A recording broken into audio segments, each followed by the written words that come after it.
Protect your DNA. BioPQQ can promote formation of new mitochondria. Infowarsstore.com.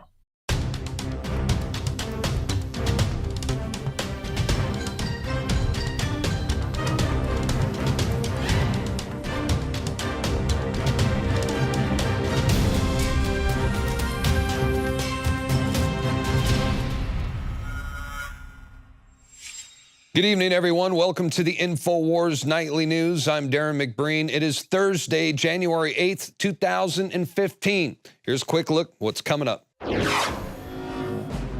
Tonight, the ever-changing narrative around the Charlie Hebdo shooters and how free speech advocates are rallying around the victims. That's next on the Infowars Nightly News. And I'm not somebody that's into stunts, burning the Koran and stuff like that, but at the same time, I really think everybody should retweet these images and talk about them in the face of this, or we're going to lose all our free speech. And we begin this evening in the aftermath of yesterday's shocking murder of 12 innocent people at the Charlie Hebdo headquarters in Paris, France, where there has been much confusion over what has been labeled the most deadly militant attack on French soil in decades. Here's what we know so far. Masked gunmen stormed the offices of a French political satire magazine publication, killing 12 people before escaping. The magazine is called Charlie Hebdo, and it is known for its cartoon depictions condemning radical Muslims. One of the three killers has turned himself in. He's the youngest of the three French suspects, and his arrest has been confirmed by the Paris prosecutor's office. And there is now an intense and massive manhunt throughout northern France to catch them. And wouldn't you know it, the official story keeps changing and the mainstream media keeps publishing conflicting reports about the Paris shooters. They even went as far as going back and editing some of their prior reports. And you really got to wonder what's really going on right now. Shakari Jackson reporting for Infowars.com with an update to something we put on our nightly news last night. Originally, we had an article similar to this, NBC News, 3 suspects named in Paris terror attack. And then while we were going through the production, the guys, they started talking to me and say, hey, we have an update on this article. I say, great. And it turned out to be this. Paris attack suspect dead, 2 in custody. So we ran with this on our nightly news. You can find the report, Charlie Hebdo shooting creating chilling effect on free speech. And then we come in again this morning and NBC has reverted back to this article, the same one that we just mentioned a second ago, and now it's being reported that the guys are having their last stand, so to speak. So they had captured the guys. One was actually even dead, according to the early reports, and now they're saying these guys are having some type of last stand with the police. So it's a lot of suspicious things going on. You know, of course, breaking news, people get facts wrong, but that's a pretty big fact to overlook or to get not exactly accurate. So, you know, we'll continue to research this thing and find out what's going on. And also, one of these highly trained terrorist suspects just happened to bring along his identification. You know, these guys who walk around, they have very calm demeanors, very efficient demeanors, and it's the aspects they were shooting and all that, but, you know, they still bring along their identification. That's like something a dumb liquor store robber would do, not someone who's a highly trained terrorist. So anyway, you can find more reports on Infowars.com. We'll bring you more updates as they happen. And I wanted to get Joe Biggs' take on all this because there seems to be a lot of misinformation, discredited information. Call it the fog of war, call it what you like. But once again, government officials and the mainstream media, they can't seem to get their story straight. What the hell do you think's going on right now? Yeah, whenever they're having trouble trying to keep the story straight, there's definitely something going on. This definitely has the ingredients for a false flag. And there's a few things I'd like to look at in this. We have the video of the shooting itself. Now you have the 2 gentlemen, they get out, they walk up, they approach the officer. And one of the interesting things is you see the way the muzzle of the weapon is pointed down, and it's about an arm's length away from the police officer's neck to head in that area. It's kind of hard to tell from that far back with that phone footage, but it looks like it's anywhere from the neck to the head. Now, an AK-47 shoots what round? 7.62 by 39, and how close was he? I mean, you would think you would see the head bounce. You would see splatter. I've been in combat. I've seen what those rounds can do, and at that close of a range, there would have been some blood. So you see the 2 terrorists walking up right there, and you see a quick, it looks like a pop to the head. Now that's a AK-47, which shoots a what rounds? 7.62 by 39. I know. There would have definitely been some kind of splatter, you know? Yeah, you'd think. And they're an arm's length away. Yep. The barrel is right here at the head. But the odd thing about it is you've got the head here, you've got the barrel about an arm's length away. But over here on the pavement is where you see like some concrete. It almost looks like it moves. But a 7.62 from that close, if we were to go out right now and shoot your AK-47 on the sidewalk, it's going to take a chunk out. And if we put a watermelon down on the sidewalk and hit it, it's going to completely just annihilate that thing. So that's another very odd part of this entire thing. Now, then once they leave and they go around and they're circling, because what happens is they're at the Charlie Hebdo and it's a one-way, so they had to go down and then circle back around. Got out, they shoot the officer, they get out and they're coming back down and walking down. As they do that, they bump into each other. And it looks like when they bump into each other, they're kind of like, oh, you know, what are we doing? But we're being told that these guys have some prior military training. The guy leaves a shoe on the ground, gets back in the vehicle, and one of the reasons we're able to identify who one of the guys was because he left his ID. All right? Well, that was careless. Oh, that's careless, yeah. Yeah. So who brings an ID like, all right, guys, we're going to go out here, we're going to go storm this publication. Make sure you guys bring your ID so in case something happens, they can identify us. I think that's a good idea.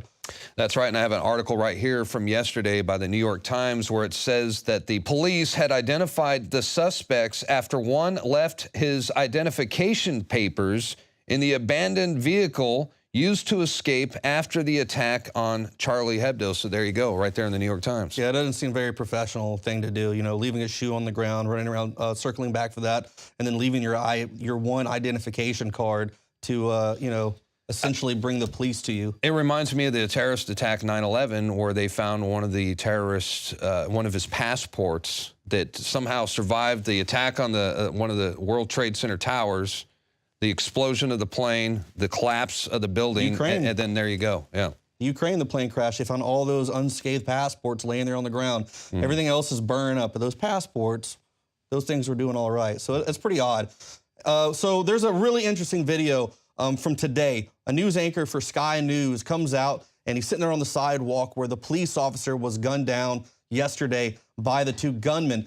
And it's really interesting what he says. He walks over to where there's been a memorial set up. And, well, let's go to that clip now and I'll let you hear what he says. The spot where he fell has already been marked by candles, by some flowers which have been laid here. This area was largely cordoned off last night, so not many people could have come here, so there's not much sign of presence. You can see the blood on the ground which has been put there. Presence, you can see the blood on the ground which has been put there. Presence, you can see the blood on the ground which has been put there,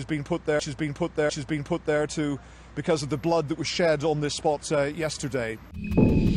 Well, there you have it. That is a interesting video, so to say, where the guy comes out and goes, that's where the blood was placed, you know, and it goes back and it shows you a few times. So there's nothing wrong with questioning. No, I know, and we haven't gathered all the evidence. The verdict's still out. I mean, none of us are forensic experts or anything like that. We're just pointing out what we've noticed on the film and trying to break it down based off what we know with, things that have happened in the past and whatnot. Well, that's right, Biggs. There's nothing wrong with questioning the official story. After all, the United States and NATO, they have a long history of false flag terror attacks. So naturally, we're going to question these events. It doesn't make you a conspiracy theorist. It makes you a knowledgeable historian.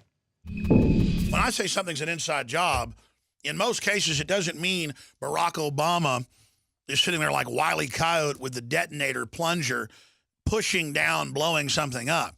It means they just wind up crazies, open the door, and allow them to attack. But in some cases, they like to have deniability. They'll use private criminal merc groups who will then kill a patsy and frame them. So there's layer after layer to separate it. You want to understand how this works? There's a lot of historical examples. I've made films covering it. But a great fiction movie is Mark Wahlberg's, which he was involved in making. Really respect him as a director. The Shooter. You want to see how they do a false flag? That it's incredibly accurate and what government's really run by? These combine groups within government? Watch that movie. I own no stock in it. I got to watch that movie again. I got shook up. I didn't see that in the theater. I saw it a year after it came out on the treadmill, watched it on DVD years ago. And it's just so accurate. I mean, that is exactly the stuff they pull. You want to know how it's done? That's it. So it's not corporations, it's not government, it's networks within at key points that'll hire a merc group who'll then go out and recruit the patsies who are the idiots. And then, I mean, if this is a false flag, that's probably what it is, and these guys were dead a long time ago. But we'll never know. That's the problem. It's kind of like all the callers calling in, obsessing after one caller called in about, were those AKs 7.6239, or I don't see a recoil. And who knows, folks? We'll never know. I know our government and others helped set up the jihadis that are now running wild in the Middle East. That's the big enchilada. That's what's admitted. We forced that out in the open. So no matter where it comes from, our governments are illegitimate and stand to gain from it at the expense of our liberty. I'm sick of it.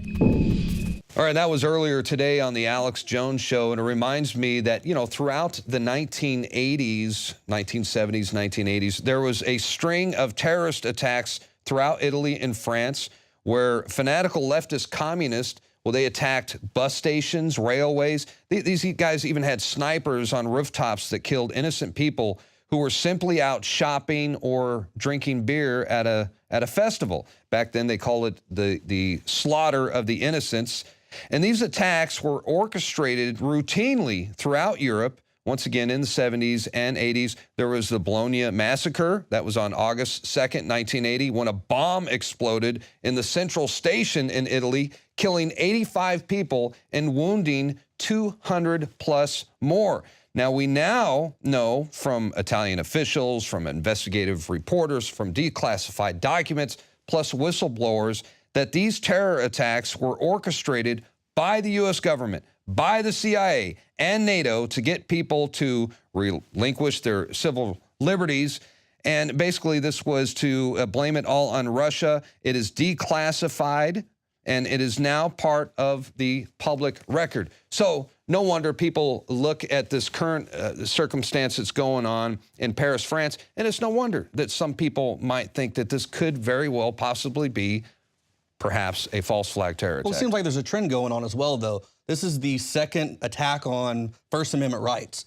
You know, we had the recently one with the Sony Pictures film, The Interview, where the government's telling us that North Korea's hacked in. And, that was like 2 weeks ago. Yeah, you know, and you've got all these Americans all over the country, like, you know, it's my patriotic duty to go see this movie now and to spend the money on this film, you know. But for a while, though, what did it do? It scared theaters from showing the film because North Korea, supposedly, or the hackers came out and threatened 9/11 style attacks on these theaters. And they had to release it on YouTube. Yeah, and then here we are again now.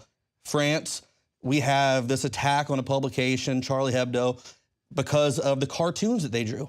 This is another attack. Is this going to be the trend of 2015 coming up, trying to scare people to where they're, quite frankly, just unable to publish what they do because in fear of their lives? The Associated Press announced today that they're pulling all political satire cartoons. I mean, this is crazy world that we live in. This right here, I mean, I just don't understand how we can let this happen. There's something we've got to do.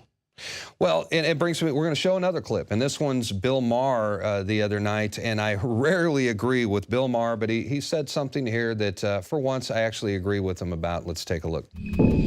This has to stop, and unfortunately, a lot of the liberals who are my tribe, I am a proud liberal, I'm asking them to turn toward the truth. There are certain people in the world who want waivers on free speech. Kim Jong-un in Korea says, you cannot make jokes about our country. This is a problem in the world that we have to stand up to. So there you go, Bill Maher on the Infowars Nightly News. I still don't like the guy. No, I can't stand that guy, but...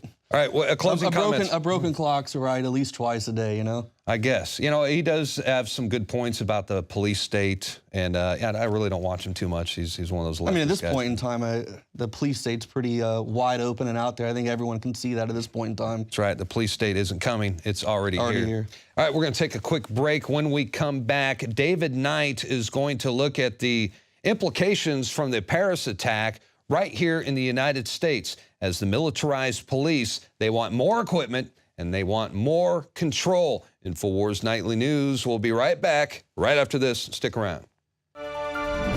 Every year we make resolutions to lose weight and get in shape. And the truth is, it's hard, even with diet and exercise, because of toxic food in our environment that is stressing our bodies more than ever before. Working with experts in nutrition and biochemistry, I found that super high-quality nutraceuticals, in addition to my diet and exercise, were the answers that synergistically worked. I could see the drastic changes every day with the amount of weight I've lost, my increased stamina, and more of a twinkle in my eye. That's why we are now so excited to launch the Infowars Life Resolution Pack, combining 3 essential formulations: oxygen-based cleanser Oxy Powder, the Secret 12 bioavailable vitamin B12, and your choice of super female or super male vitality. Now all available at a discounted price to you and your family to bring in the new year and make 2015 a true success. That's InfoWarsLife.com or 888-253-3139. 2015 is the year to do it, and it all starts at InfoWarsLife.com.